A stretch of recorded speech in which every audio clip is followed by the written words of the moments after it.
Hello दोस्तों, हमारे channel घर घर की कहानियाँ में एक बार फिर से आपका बहुत बहुत स्वागत है। तो चलिए हम आज की कहानी शुरू करते हैं। आज की कहानी है पछतावा, जब ससुर ने बहू के दुख को समझा।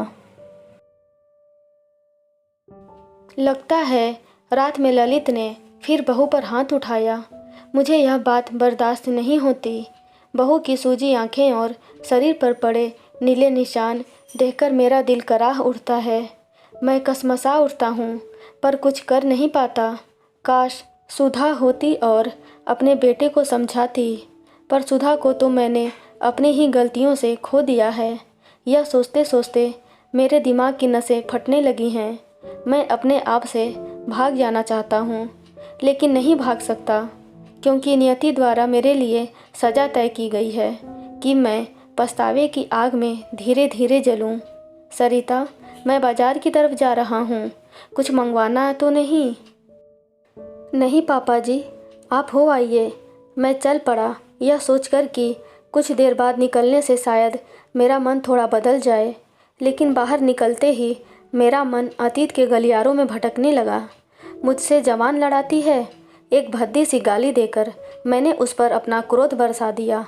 आह, प्लीज़ मत मारो मुझे, मेरे बच्चे को लग जाएगी, दया करो। मैंने आखिर किया क्या है? उसने झुककर अपनी पीठ पर मेरा वार सहन करते हुए कहा।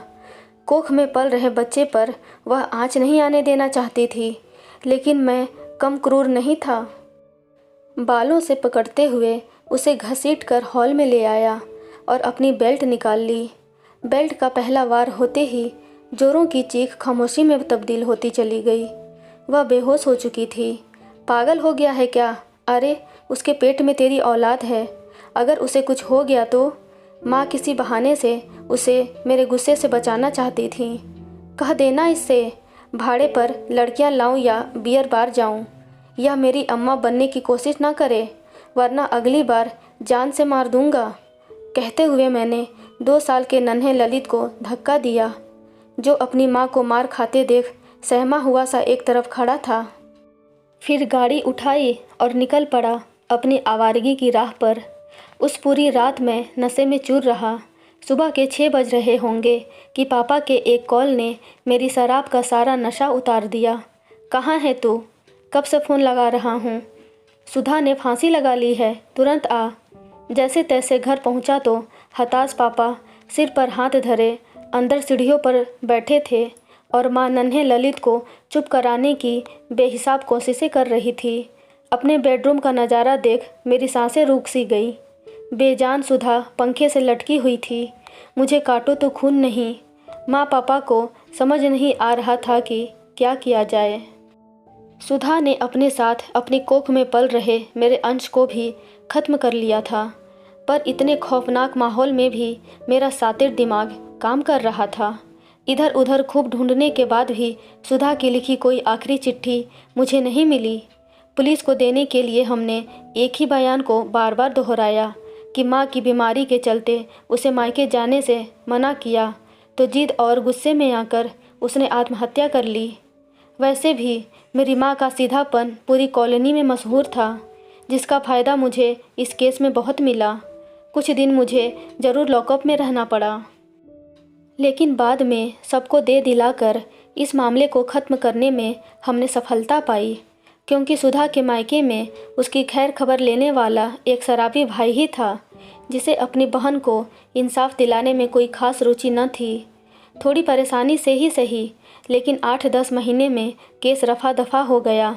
पर मेरे जैसा आशिक मिजाज व्यक्ति ऐसे समय में भी कहाँ चुप बैठने वाला था।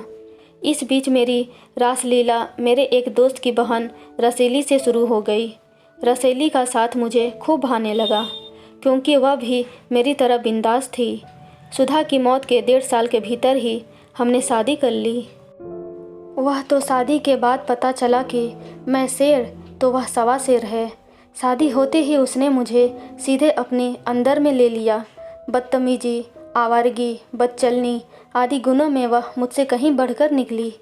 मेरी परेशानियों की शुरुआत उसी दिन हो गई, जिस दिन मैंने सुधा समझकर उस पर पहली बार हाथ उठाया। मेरे उठे हाथ को हवा में ही थाम उसने ऐसा मरोड़ा कि मेरे मुंह से आह निकल गई।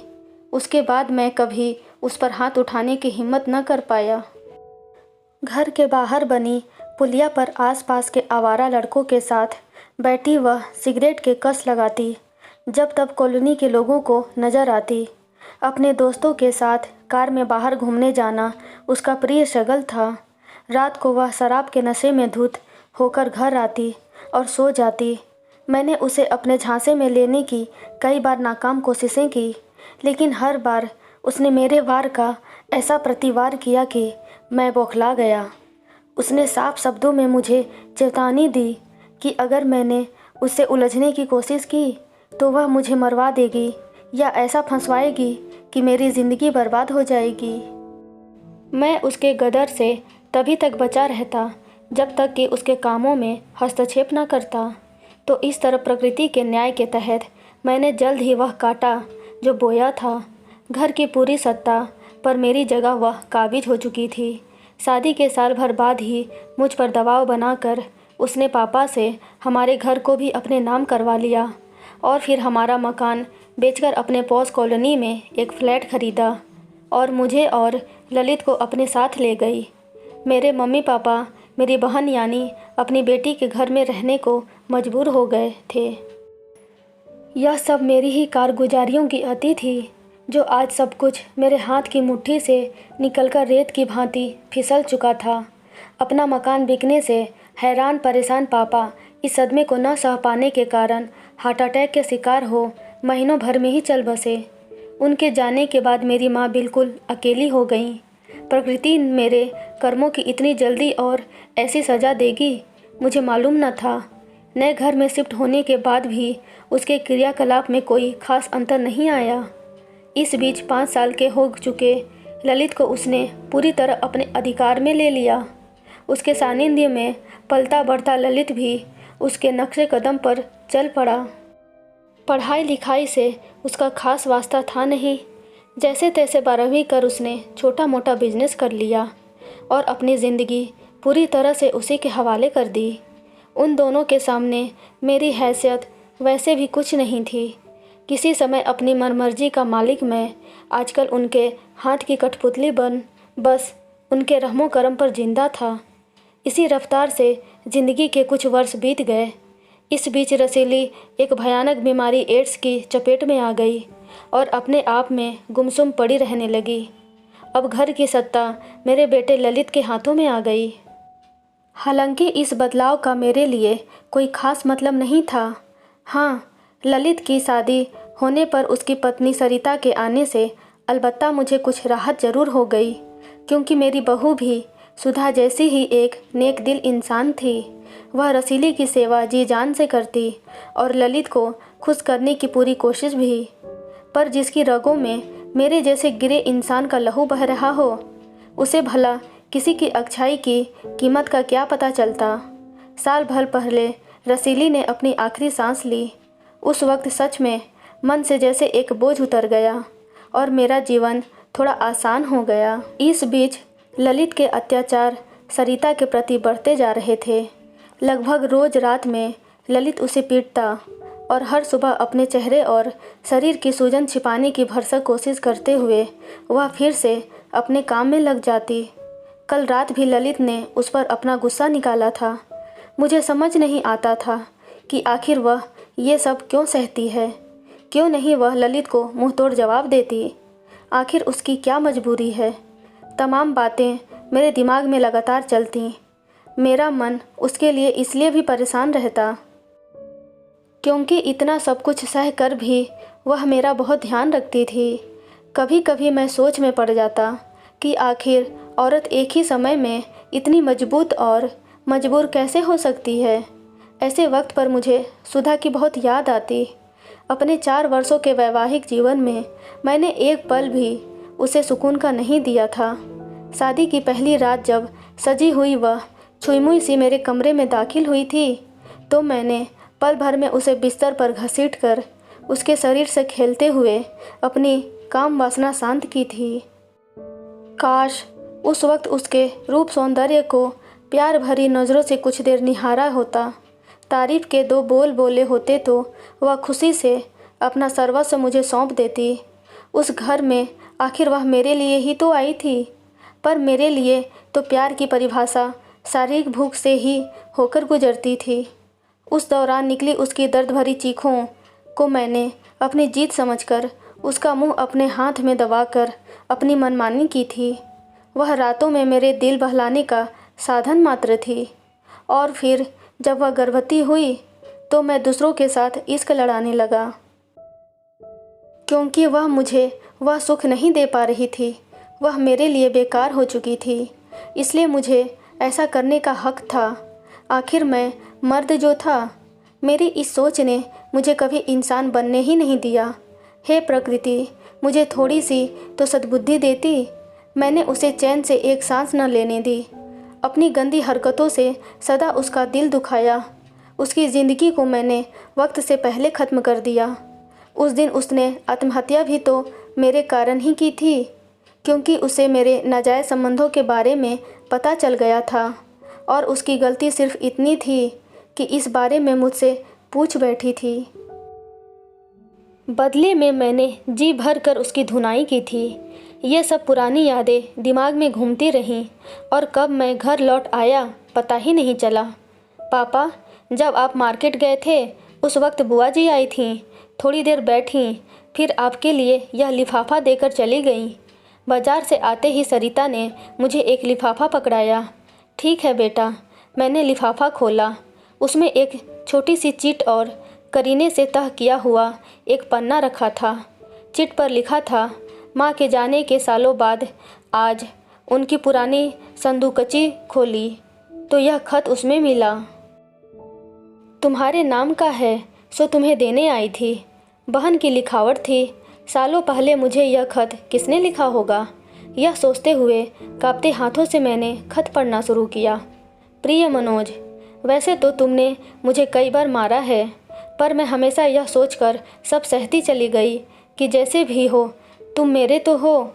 पर कल जब तुम्हारे इतने सारे नाजायज़ संबंधों का पता चला तो मेरे धैर्य का बांध टूट गया। हर रात तुम मेरे शरीर से खेलते रहे, हर दिन मुझ पर हाथ उठाते रहे, लेकिन मन में एक संतोष था कि इस दुख भरी ज़िंदगी में भी एक रिश्ता तो कम से कम मेरे पास है। लेकिन जब पता चला कि यह रिश्ता न होकर एक कलंक है, तो इस कलंक के साथ मैं नहीं जी सकती। सोचती थी कभी तो तुम्हारे दिल में अपने लिए प्यार जगा लूँगी, लेकिन अब सारी उम्मीदें ख़त्म हो चुकी हैं। मायके में भी तो कोई नहीं है जिसे मेरे जीने मरने से कोई सरोकार हो। मैं अपनी व्यथा न ही किसी से बांट सकती हूँ और न ही उसे सह पा रही हूँ। तुम ही बताओ फिर कैसे जीऊँ। मेरे बाद मेरे बच्चों की दुर्दशा ना हो, इसलिए अपनी कोख का अंश अपने साथ लिए जा रही हूँ। मासूम ललित को मारने की हिम्मत जुटा नहीं पाई। खुश रहो तुम। कम से कम ललित को एक बेहतर इंसान बनाना। जाने से पहले एक बात तुमसे ज़रूर कहना चाहूँगी। मैं तुमसे बहुत प्यार करती हूँ। तुम्हारी चाहत के इंतज़ार में पल पल मरती। तुम्हारी सुधा। पूरा पत्र आंसुओं से गीला हो चुका था। जी चाह रहा था कि मैं चिल्ला चिल्ला कर रो पड़ूं। ओह सुधा, माफ़ कर दे मुझे। मैं इंसान कहलाने के काबिल नहीं। तेरे प्यार के काबिल भला क्या बनूंगा। हे प्रकृति, मेरी सुधा को लौटा दे मुझे। मैं उसके पैर पकड़कर अपने गुनाहों की माफ़ी तो मांग लूँ उससे। लेकिन अब पछताए होत क्या, जब चिड़िया चुग गई खेत। भावनाओं का ज्वार थमा तो कुछ हल्का महसूस हुआ। शायद माँ को सुधा का यह सुसाइड लेटर मिला हो और मुझे बचाने की खातिर यह पत्र उन्होंने अपने पास छिपा कर रख लिया हो। यह उन्हीं के प्यार का साया तो था कि इतना घिनौना जुर्म करने के बाद भी मैं बच गया। उन्होंने मुझे काल कोठरी की सज़ा से तो बचा लिया, परंतु मेरे कर्मों की सज़ा तो नियति से मुझे मिलनी ही थी, और वह किसी भी बहाने से मुझे मिल रही है। पर अब सब कुछ भुलाकर सुधा की वही पंक्ति मेरे मन में बार बार आ रही थी। कम से कम ललित को एक बेहतर इंसान बनाना। सरिता के मायके में भी तो उसकी बुजुर्ग माँ के अलावा कोई भी नहीं है। हो सकता है इसलिए वह भी सुधा की तरह मजबूर हो, पर अब मैं मजबूर नहीं बनूंगा। कुछ सोचकर मैं उठ खड़ा हुआ। सरिता को आवाज़ दी। जी पापा, कहते हुए सरिता मेरे सामने मौजूद थी। बहुत देर तक मैं उसे सब कुछ समझाता रहा और वह आंखें फाड़ फाड़ कर मुझे हैरत से देखती रही। शायद उसे विश्वास ही नहीं हो रहा था कि ललित का पिता होने के बावजूद मैं उसका दर्द कैसे महसूस कर रहा हूँ, या उसे यह समझ नहीं आ रहा था कि अचानक मैं यह क्या और क्यों कर रहा हूँ, क्योंकि वह मासूम तो मेरी हकीकत से हमेशा अनजान थी। पास के पुलिस स्टेशन पहुंचकर मैंने अपनी बहू पर हो रहे अत्याचार की धारा के अंतर्गत बेटे ललित के खिलाफ रिपोर्ट दर्ज कराई। मेरे कहने पर बहू सरिता ने अपने शरीर पर जख्मों के निशान उन्हें दिखाए, जिससे केस पुख्ता हो गया। थोड़ा वक्त लगा, लेकिन हमने अपना काम कर दिया था। आगे का काम पुलिस करेगी। ललित को सही राह पर लाने का एक यही रास्ता मुझे कारगर लगा, क्योंकि सिर्फ मेरे समझाने भर से बात उसके पल्ले नहीं पड़ेगी। पुलिस, कानून और सज़ा का खौफ ही अब उसे सही रास्ते पर ला सकता है। सुधा के चिट्ठी में कहे शब्दों के अनुसार मैं उसे रिश्तों की इज्जत करना सिखाऊंगा और एक अच्छा इंसान बनाऊंगा, ताकि फिर कोई सुधा किसी मनोज के अत्याचारों से त्रस्त होकर आत्महत्या करने को मजबूर न हो। ऑटो में वापसी के समय सरिता के सिर पर मैंने स्नेह से हाथ फेरा। उसकी आंखों में खौफ की जगह अब सुकून नज़र आ रहा था। यह देख मैंने राहत की सांस ली। दोस्तों, आपको ये कहानी कैसी लगी प्लीज़ कमेंट में ज़रूर बताएं, और ऐसी ही रोचक कहानियाँ पढ़ने और सुनने के लिए हमारे चैनल घर घर की कहानियाँ को लाइक, शेयर एंड सब्सक्राइब ज़रूर करें। Thank you.